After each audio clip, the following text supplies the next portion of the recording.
Hi, I'm Emma from the M&D Green Pharmacy Group and I'm here to talk to you about coughs and colds. There are two types of cough, a chesty cough and a dry cough.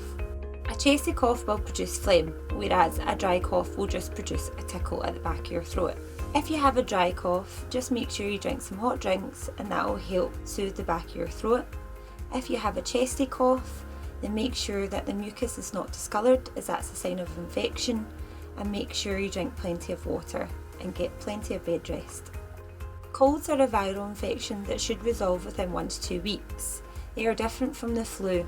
What we would advise you to do is get plenty of bed rest, check for any signs of rash, make sure your fever does not go above 38 degrees, and make sure you drink plenty of fluids. For any other advice on coughs and colds or any other minor ailments, pop into your local M&D Green Pharmacy.